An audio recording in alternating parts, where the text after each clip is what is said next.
नमस्कार दोस्तों। आज हम बात करेंगे पॉलिटेक्निक का क्लास ले रहे हैं। आगे हम बात करेंगे पॉलिटेक्निक में मुख्य क्वेश्चन कहाँ से आते हैं, वीवीआई कहाँ से आते हैं। तो आज हम पढ़ेंगे विशिष्ट ऊष्मा तथा गुप्त ऊष्मा, specific heat and latent heat. ठीक है, इसके बारे में पढ़ेंगे। और एक चीज़ मैं बता देता हूँ कि ये पॉलिटेक्निक तैयारी करवा रहे हैं हम 2020 में, और आप लोग से है कि इसको ज़्यादा से ज़्यादा शेयर करें और सब्सक्राइब करें, लाइक भी करें। और जो भी प्रॉब्लम है वो अपना कमेंट के माध्यम से आप कर सकते हैं। और व्हाट्सअप नंबर मेरा है, व्हाट्सअप नंबर है 9430056302। ठीक है, इस पर आप अपना व्हाट्सअप कर सकते हैं। नहीं तो हमारे चैनल के डिस्क्रिप्शन में जा कर के आप हमारे पॉलिटेक्निक का जो ग्रुप है वो ज्वाइन कर सकते हैं। ठीक है, अब आइए हम आगे बढ़ते हैं। अब हम यहाँ क्वेश्चन उठता है, ऊष्मा है क्या, ऊष्मा किसको कहते हैं। ऊष्मा ऊष्मा क्या है, हीट। ठीक है, ऊष्मा क्या, ऊष्मा वह ऊर्जा है, ऊष्मा ऊष्मा वह ऊर्जा है, वह ऊर्जा है जो एक वस्तु से दूसरी वस्तु के कारण उत्पन्न होती है। ऊष्मा सदैव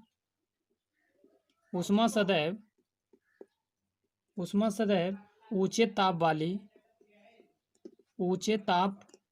वाली वस्तु से नीचे ताप वाली वस्तु में प्रवाहित होती है। ऊष्मा को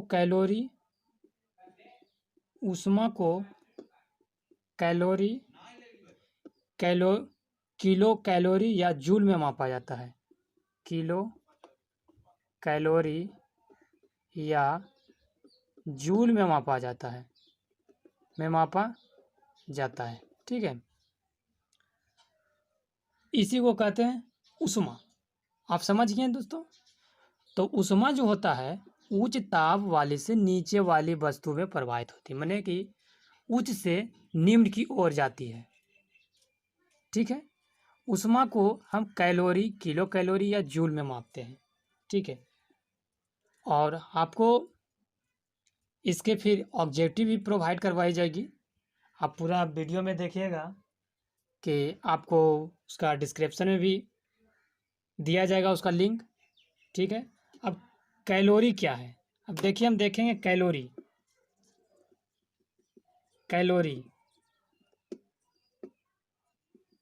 ठीक है, अब कैलोरी 1 ग्राम जल का ताप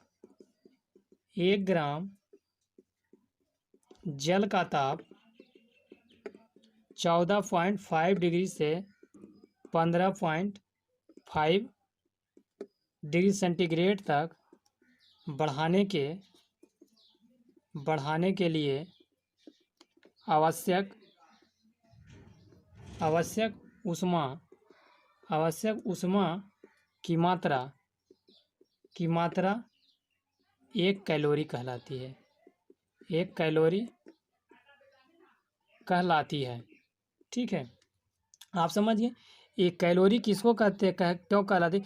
1 ग्राम जल का ताप 14.5 डिग्री से 15.5 तक बढ़ाने के लिए आवश्यक, माने कह सकते हैं कि 1 डिग्री सेंटीग्रेड बढ़ाने तक की आवश्यक ऊष्मा को 1 कैलोरी कहलाती है। ठीक है, अब यहाँ आता है 1 कैलोरी बराबर कितना होता है। 1 कैलोरी बराबर कितना होता है, 4.2 जूल होता है। ठीक है, और 1 किलो कैलोरी बराबर 1000 कैलोरी। ठीक है। अब यहाँ से अब जूल कितना होगा, तो 4.2 गुने 1000 से गुना कर देंगे तो ये जूल में कन्वर्ट हो जाएगा। ठीक है, अब समझ गए कैलोरी। अब देखिए आगे हम चलते हैं। विशिष्ट ऊष्मा, विशिष्ट ऊष्मा, विशिष्ट ऊष्मा किसको कहते हैं? स्पेसिफिक हीट, विशिष्ट ऊष्मा,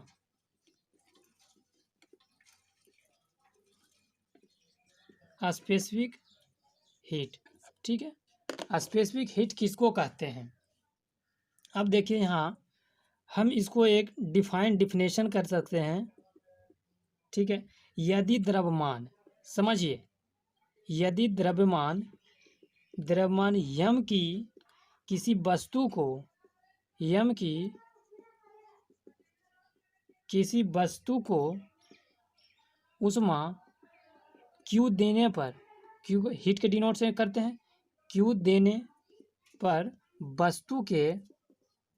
वस्तु के ताप में डेल्टा टी की वृद्धि हो तो विशिष्ट ऊष्मा कहते हैं, तो विशिष्ट ऊष्मा कहते हैं। ठीक है, अब देखिए मतलब किसी वस्तु के ताप में कुछ टी, जैसे यहाँ से यहाँ दिए तो कुछ टी जो वृद्धि हुई वो विशिष्ट ऊष्मा, मतलब कि ओवर जितना मान लीजिए 1 डिग्री 2 डिग्री एक्स्ट्रा दिए, वही वो आपको विशिष्ट ऊष्मा कहलाता है। अब इसका सूत्र देखिए क्या होगा, यह बराबर हो जाएगा क्यू बटे यम गुने डेल्टा टी, यही हुआ विशिष्ट ऊष्मा। ठीक है, अब यहाँ से क्वेश्चन उठता है, विशिष्ट ऊष्मा सबसे अधिक किसका होता है? थोड़ा सा पहले हम इसको अब मिटा लेते हैं। ठीक है, विशिष्ट ऊष्मा सबसे अधिक किसकी होती है? तो यहाँ लिखेंगे, सबसे क्वेश्चन एक हम दे देते हैं, सबसे अधिक विशिष्ट ऊष्मा किसकी होती है? ठीक है, विशिष्ट ऊष्मा सबसे अधिक किसकी होती है? तो जल की विशिष्ट ऊष्मा सबसे अधिक होती है, तो यहाँ क्या हो जाएगा, जल की विशिष्ट ऊष्मा सबसे अधिक होती है। ठीक है, अब देखिए जल की विशिष्ट ऊष्मा का मान, जल का विशिष्ट ऊष्मा का मान कितना होता है? 1 कैलोरी प्रति ग्राम डिग्री सेंटीग्रेड, या 1 किलो कैलोरी प्रति किलोग्राम डिग्री सेंटीग्रेड, या 4.2 गुने 10⁻³ जूल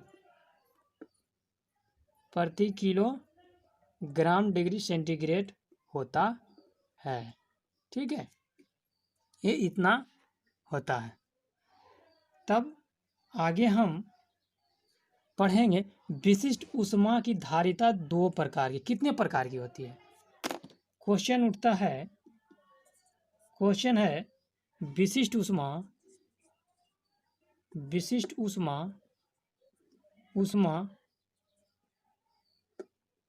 की धारिता कितने प्रकार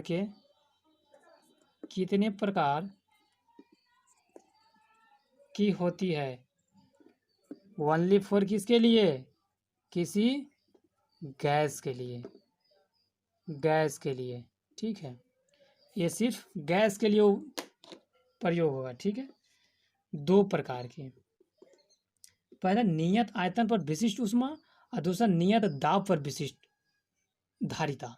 ठीक है, हम लिख सकते हैं नियत आयतन पर विशिष्ट ऊष्मा धारिता। ठीक है, और दूसरा है नियत दाब पर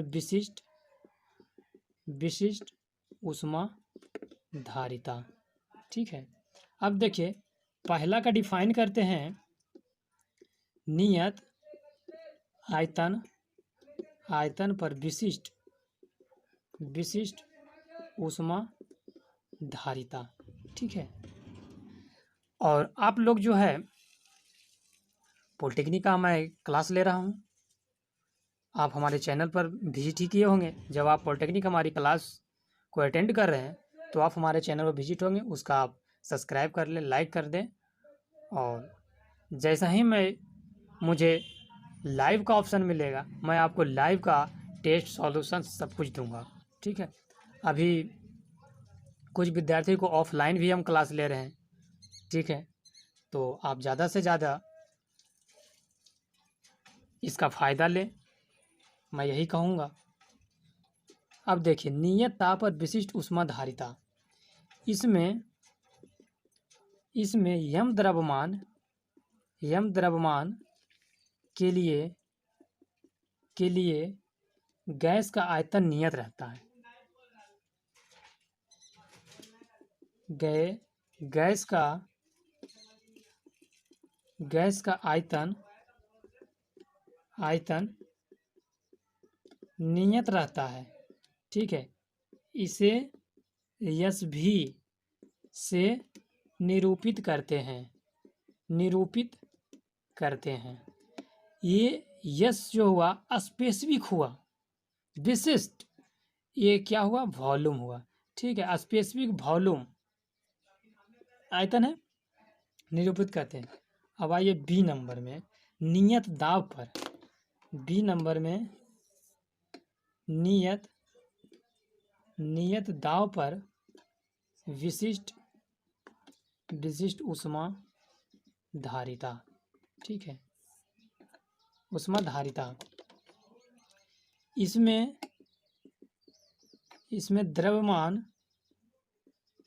द्रव्यमान यम के लिए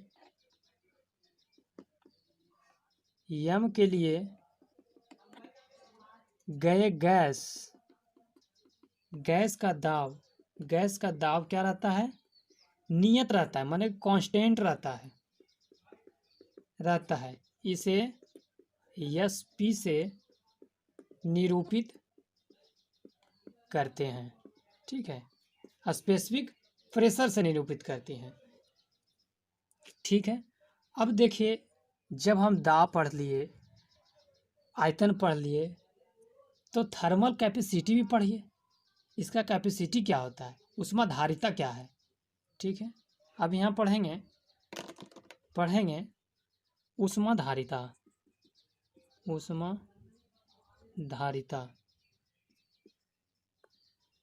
थर्मल कैपेसिटी। ठीक है, थर्मल कैपेसिटी किसी वस्तु की कुल